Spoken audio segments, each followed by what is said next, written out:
ഈ വർഷം ഏവരും ആകാംക്ഷയോടെ കാത്തിരിക്കുന്ന പുഷ്പ 2 എത്താൻ ഇനിയും വെറും 30 ദിനങ്ങൾ മാത്രം. ഡിസംബർ 5-നാണ് തിയേറ്ററുകളിൽ പുഷ്പരാജ് കൊടുങ്കാറ്റായി ആഞ്ഞടിക്കാൻ പോകുന്നത്.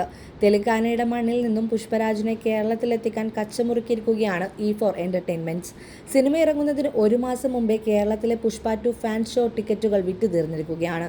പുഷ്പ ദ റൂൾ ഡിസംബർ 5 മുതൽ കേരളക്കരയിലെ തിയേറ്ററുകളിൽ 24 മണിക്കൂറും പ്രദർശനമുണ്ടാകുമെന്ന് E4 എന്റർടൈൻമെന്റ്സ് അറിയിച്ചു കഴിഞ്ഞു. സിനിമയുടെ പുതിയ പോസ്റ്ററിൽ അല്ലു അർജുൻ അവതരിപ്പിക്കുന്ന പുഷ്പരാജും ഫഹദ് ഫാസിൽ അവതരിപ്പിക്കുന്ന ബൻവർ സിംഗും മുഖത്തോട് മുഖം നോക്കി നിൽക്കുന്നതാണുള്ളത്. സിനിമയുടെ ട്രെയിലർ ഉടൻ പുറത്തിറങ്ങുമെന്ന് അണിയറ പ്രവർത്തകർ അറിയിച്ചിട്ടുണ്ട്. രണ്ടാം ഭാഗത്തിൽ സമാനതകളില്ലാത്ത ദൃശ്യാനുഭവം പ്രേക്ഷകർക്ക് അനുഭവഭേദ്യമാക്കാനായാണ് ഐക്കൺ സ്റ്റാർ അല്ലു അർജുനും സെൻസേഷണൽ സംവിധായകൻ സുകുമാറും പദ്ധതിയിടുന്നത്.